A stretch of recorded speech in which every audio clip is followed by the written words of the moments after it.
Olá, graça e a paz de Jesus Cristo sobre sua vida. Nesta mensagem nós vamos meditar, estudar o capítulo 3 do profeta Abacuque, com o objetivo de entender como nos mover da dúvida à esperança em meio a situações difíceis, como nós aqui estamos vivendo e entendendo o tempo em que Abacuque também viveu. Vamos orar, pedir que Deus abençoe essa mensagem, esse estudo da palavra de Deus, mesmo nesse formato diferente online. Pai Santo, eu quero te agradecer pela tua bondade, Senhor, pela tua presença, pelos atos do Senhor na história. Te agradecer por esse meio de graça que é a oração que nós temos para falar com o Senhor e também para te ouvir. E pedir que o Senhor abençoe essa mensagem, Senhor, para que todos aqueles que ouvirem, assistirem, em qualquer momento, que o Senhor fale com eles, porque a tua palavra é viva e poderosa. Nos abençoe em nome de Jesus e eu te agradeço pela oportunidade. Amém. Amém. Bom, então, se você tem sua Bíblia, abra comigo em Abacuque, capítulo 3, que nós vamos estudar esse texto. E eu vou usar o PowerPoint para nós caminharmos melhor aqui. Então, eis aí nosso instrumento. Abacuque, movendo-se da dúvida à esperança, é a nossa mensagem. Tem uma fala no livro e também no filme de Nárnia, é no primeiro dos filmes lançados, que não é o primeiro na sequência cronológica, mas é o primeiro lançado, que diz assim: o mal será bem quando Aslan chegar. Ao seu rugido a dor fugirá. Nos seus dentes o inverno morrerá. Na sua juba a flor há de voltar.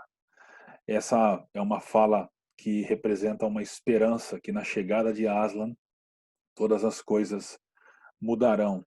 E essa é a mesma esperança que o profeta Abacuque tem e que nós devemos ter hoje. Só para lembrar e para contextualizar, a gente tem que lembrar que o profeta Abacuque prega já no reino dividido, né? Aqui nós temos o reino de Israel, quando o reino era um só, nos governos de Saul, Davi e Salomão, era um reino só, mas depois com Jeroboão, o filho de Salomão, o reino se divide. E você tem então Israel, aqui o reino do norte, e Judá, aqui o reino do sul. E Abacuque, ele é um profeta do reino do sul. Existem profetas dos dois reinos na Bíblia, a maioria é do reino do sul, e o profeta Abacuque é um profeta do reino do sul, e ele profetiza um tempo antes da queda do reino do sul para os babilônios. O reino do norte cai bem antes, muitos anos antes, para a Síria. O reino do sul cai em mais ou menos 587 a.C. para a Babilônia. E o profeta Abacuque, então, tem o seu tempo de ministério que precede essa queda, e ele fala exatamente dessa queda para os babilônios. Então, o profeta Abacuque viveu um grande problema, né? Porque ele estava em um reino que é o reino de Judá, né, da tribo de Judá, que juntou a tribo de Judá com a tribo de Benjamim. E a tribo de Judá era a tribo de Davi, então era o reino que entendia que tinha a posse daquela bênção, daquela promessa da dinastia davídica que Deus havia feito a Davi em 2 Samuel 7,16, de que um descendente de Davi sempre estaria no trono. Mas Deus havia dito ao profeta que os babilônios viriam e conquistariam Judá e levariam Judá para o cativeiro, o que de fato aconteceu.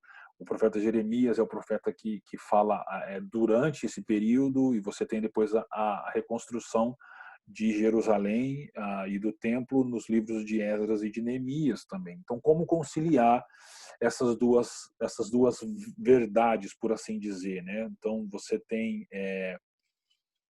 uma promessa, mas uma realidade diferente. O resultado é uma crise. A palavra crise no grego significa julgamento, mas também é um momento de decisão.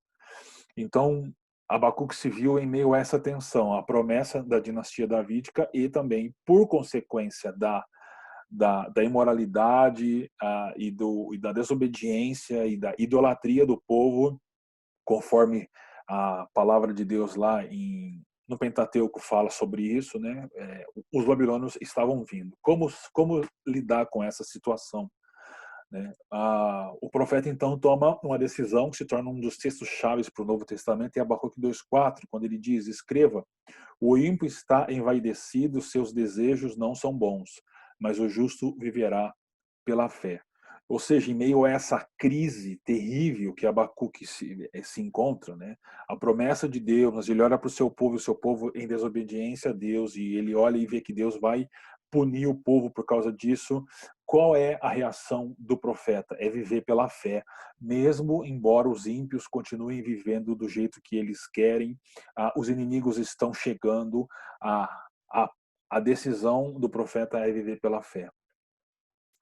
Essa deve ser a nossa decisão também, queridos. Nós estamos vivendo tempos difíceis, mesmo antes da pandemia.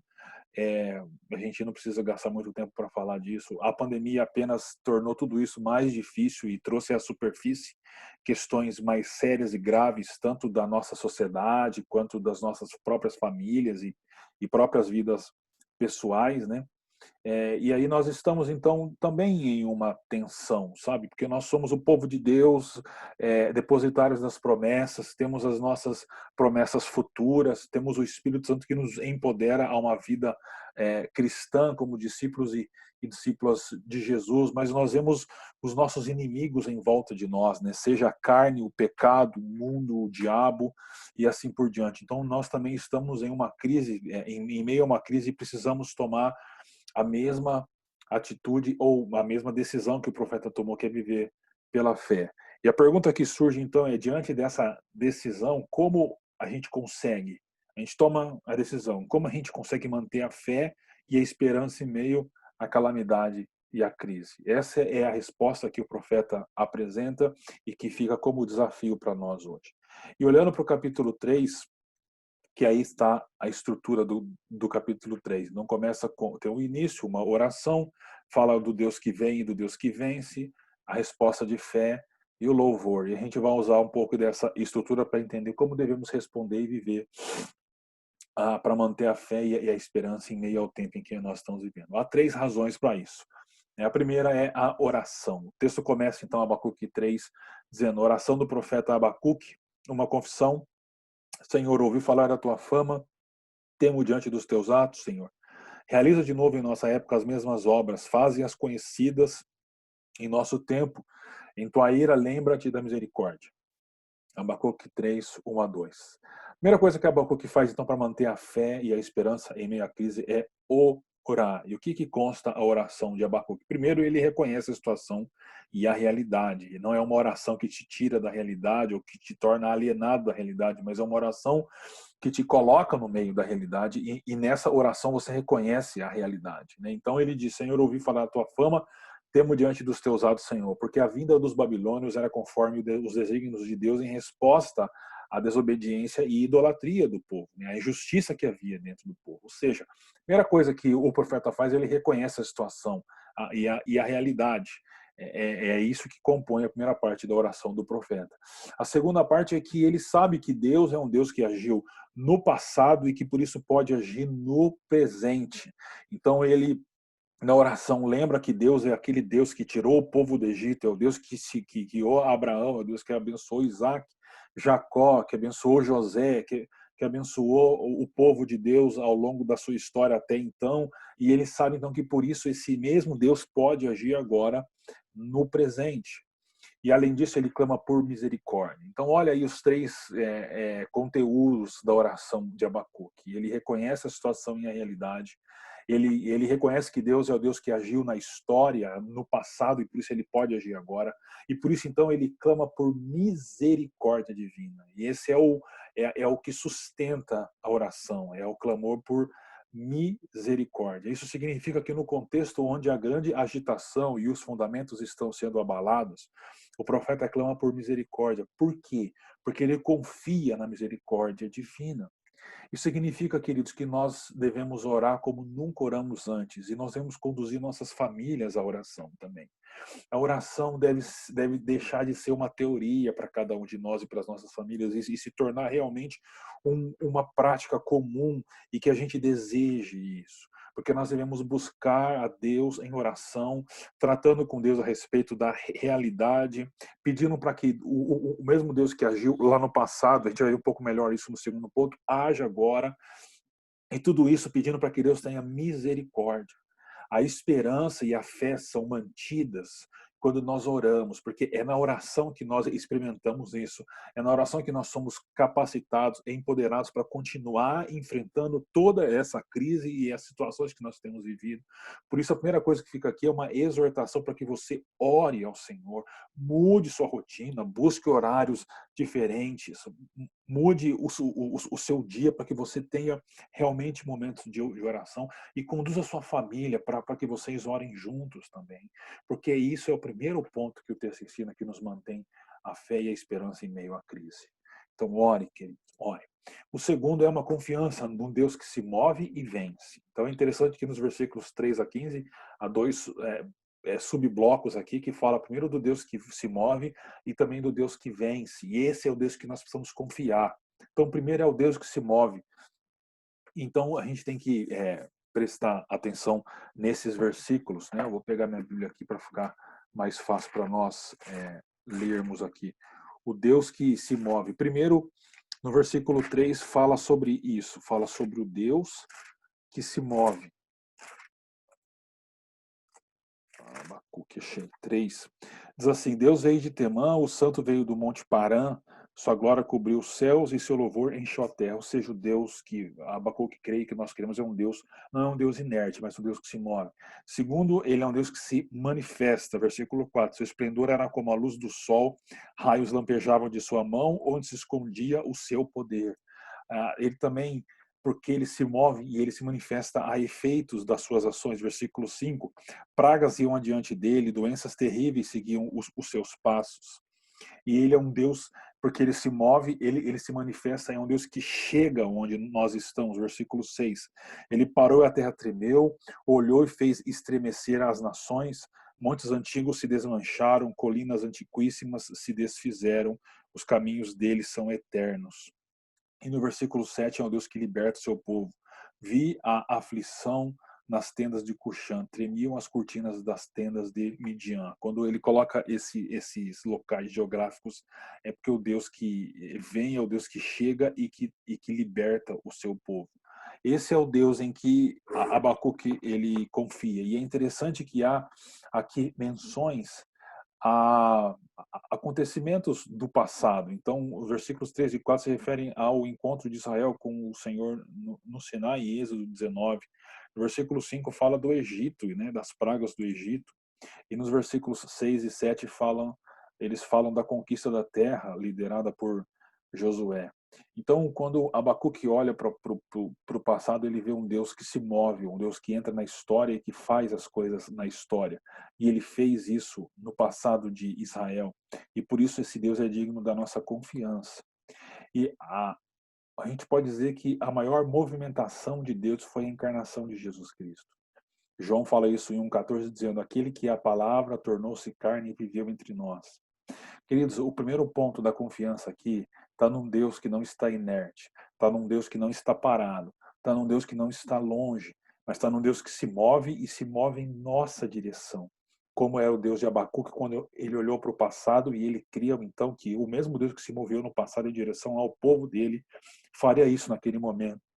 Ainda mais nós, queridos, que temos o ápice, o clímax da movimentação divina em nossa direção, quando o próprio Filho de Deus se encarnou e veio em nossa direção. Por isso nós devemos confiar no Senhor, porque Deus veio em nossa direção. Deus não nos deixou, Deus não nos abandonou, Deus não te abandonou, Deus não te deixou, Deus não ficou imune, ou ficou ileso, ou ficou sem se importar com você, mas o fato do Filho de Deus ter se encarnado é a prova contundente e cabal de que Deus veio ao nosso encontro, ele se moveu em nossa direção, e por isso nós podemos e devemos confiar no Senhor. A segunda razão de confiança é que esse Deus é o Deus que vence. Ali tem um errinho, em vez de Deus que se move, é o Deus que vence, desculpa.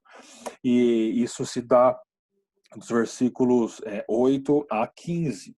Então, esse texto vai falar nos versículos 9, 10 e 13 e 14 que é o Deus que vence os inimigos. No versículo 12, que ninguém consegue parar o Senhor. E no versículo 13 é a vitória sobre o maligno. Esse versículo é interessante porque ele diz assim: saíste para salvar o teu povo, para libertar o teu ungido. Esmagaste, a linguagem de Gênesis 3,15, o líder da nação ímpia. Tu o desnudaste da cabeça aos pés. Ou seja, o Senhor venceu os inimigos do seu povo. No versículo 15, diz: pisaste o mar com os teus cavalos, agitando as grandes águas. As águas, o mar, são todos metáforas, imagens daqueles que se opõem a Deus, né? Então, aqui faz uma referência quando Deus abre as águas do Mar Vermelho para que Israel passe na libertação do Egito, ou seja, Deus é aquele que vem para vencer, ele vence os inimigos e isso traz libertação para o seu povo. Então, Abacuque olha para o passado e ele vê o que Deus fez no passado, libertando, vencendo os inimigos e libertando o seu povo, e ele então entende que ele pode confiar que o mesmo Deus que agiu lá é o Deus que vai agir aqui.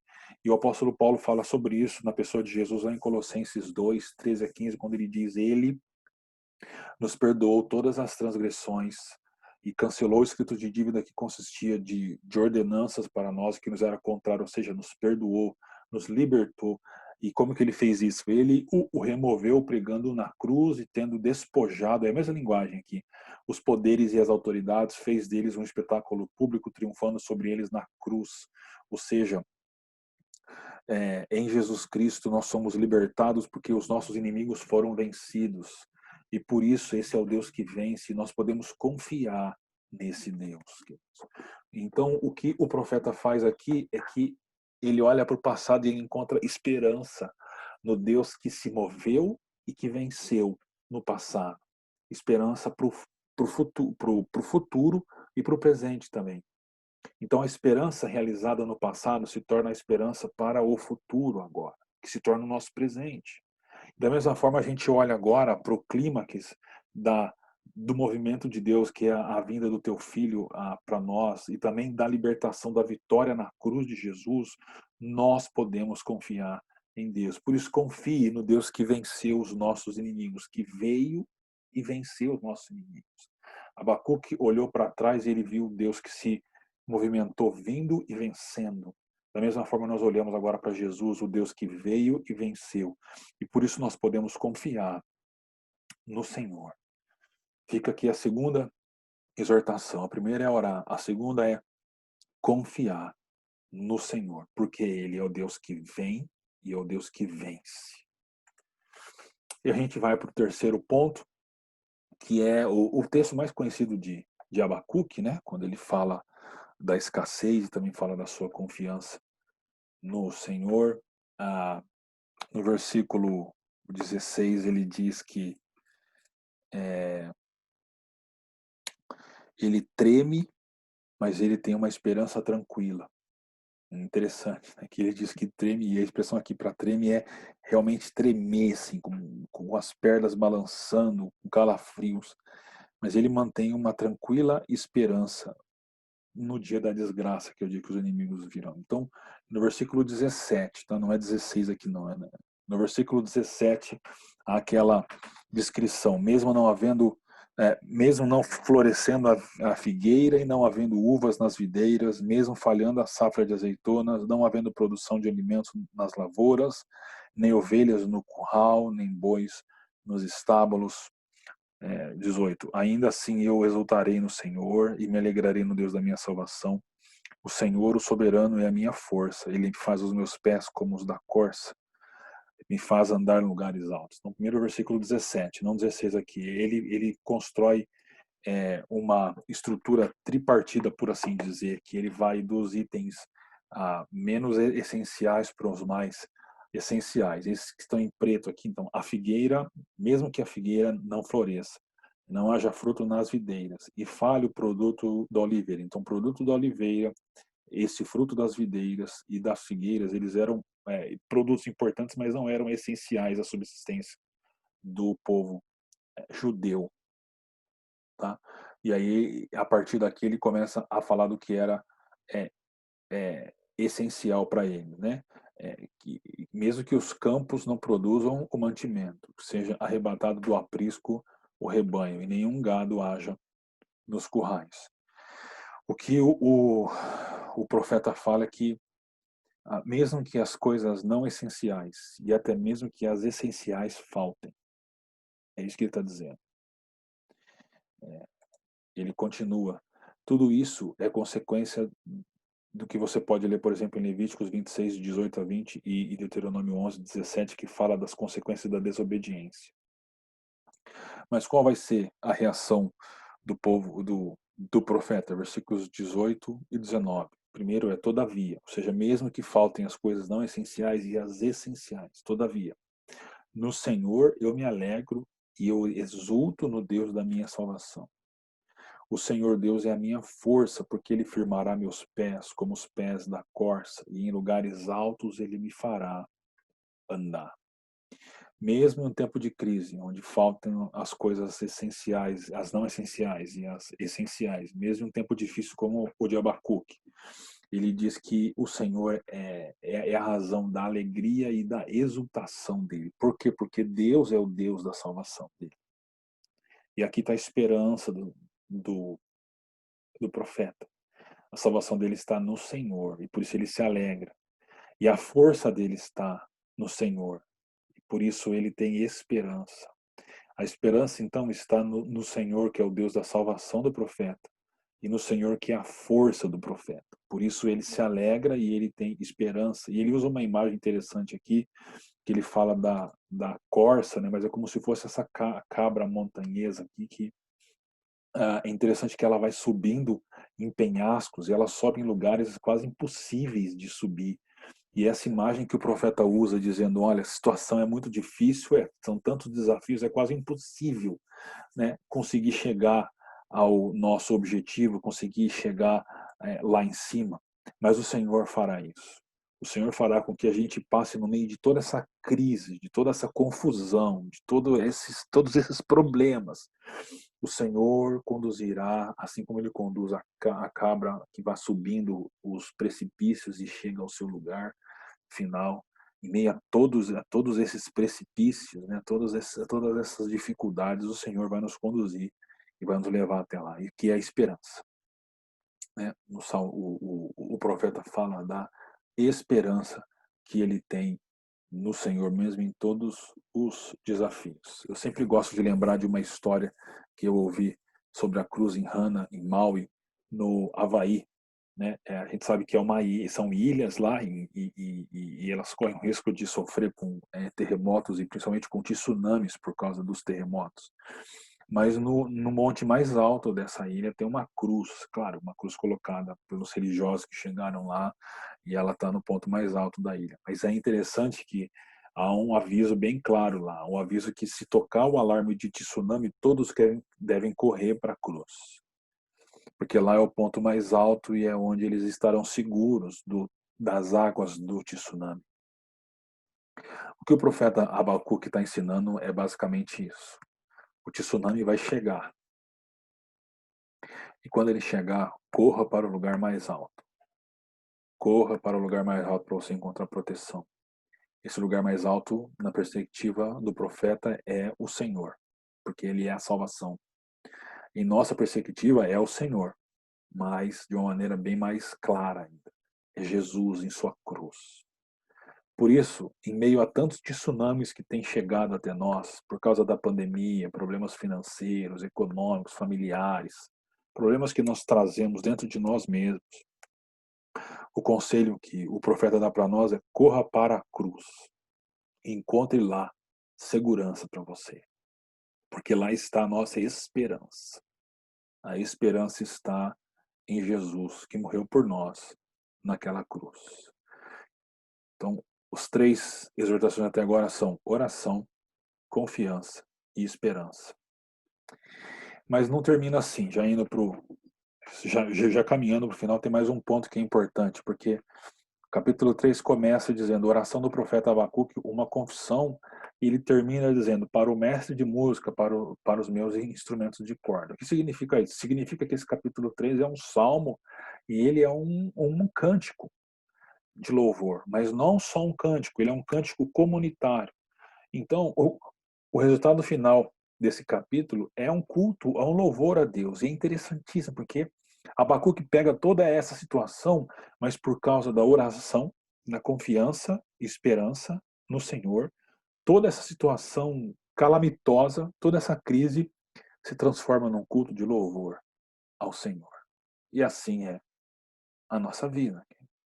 Nós temos que pegar tudo isso e transformar num lindo louvor de adoração ao nosso Senhor.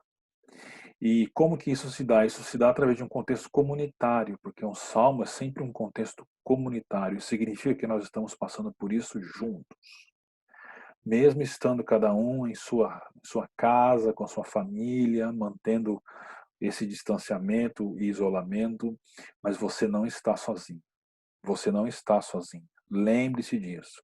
Há pessoas orando por você e há pessoas à sua disposição para conversar, para orar, para ler a Bíblia com você, porque você não está sozinho. E isso te capacita, me capacita, nos capacita a pegarmos toda essa situação e a transformarmos em um louvor a Deus. E eu sempre lembro da história de Niccolo Paganini, um músico, né, italiano, tocava violino, e a história conta que ele era muito famoso e ele se preparava para começar um, a tocar, começar uma sessão para tocar o seu violino, e ele arrumava e de repente ele começa a tocar e a primeira corda do violino estoura. Todo mundo fica, nossa, mas como é que ele vai fazer agora? E ele continua tocando e a segunda corda do violino estoura. Todo mundo, agora ele para, né? Porque não tem como tocar. Mas ele continua tocando e a terceira corda do violino estoura. Ele fica com uma corda só. Então, acabou o show, vai ter que parar, vai ter que arrumar, mas pro espanto de todo mundo, Paganini continua tocando com uma corda. E ele faz o show todo com uma corda. E ele se tornou um ícone, então, dessa arte de tocar violino. E ele nos ensina que a gente tem que fazer música com o que nos resta, com o que nós temos. Se nós temos só uma corda, nós faremos música com uma corda. Se a vida arrebentou as suas cordas e você tem só uma corda, pela oração, pela confiança e esperança no Senhor, faça música com o que você tem. Podemos ir para a conclusão, usando do que nós falamos até agora. A conclusão é: ore. Ore, nós mantemos a nossa fé e esperança em meio a crises e a situações como nós temos vivido através da oração.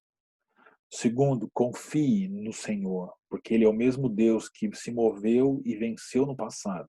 E Ele se move e vence no presente também. Terceiro, coloque toda a sua esperança no Senhor, mesmo em tempos de escassez, mesmo em tempos de dúvidas, de incertezas. Deposite as suas esperanças no Senhor. E faça de tudo isso um belo louvor a Deus, entendendo que você não está sozinho, mas você vive em comunidade. Isso é o que a gente chama de igreja. Igreja não é o prédio que nós temos lá é onde nós nos reunimos, mas a igreja somos nós, o povo, e por isso você não está sozinho. Que Deus te abençoe profundamente e que você mantenha a fé e a esperança, através da oração, da confiança e da esperança no Senhor. Que tudo isso resulte num lindo louvor a Deus, né, como resultado da nossa vida comunitária, mesmo à distância por enquanto. Pai, quero te agradecer e pedir que a tua palavra fale aos nossos corações e que o Senhor sustente a vida dos meus irmãos e das minhas irmãs ao longo desse tempo tão difícil que temos vivido. Pai, que possamos realmente praticar a oração de maneira muito intensa e intencional, Senhor, e que o Senhor não nos ajude a confiar e a esperar em Ti, e que tudo isso resulte em louvor ao Teu nome, Pai, sabendo, nos lembrando que nós não estamos sozinhos. Eu oro e te agradeço em nome de Jesus. Amém. e amém. Queridos, Deus te abençoe, em nome do Senhor Jesus. Amém.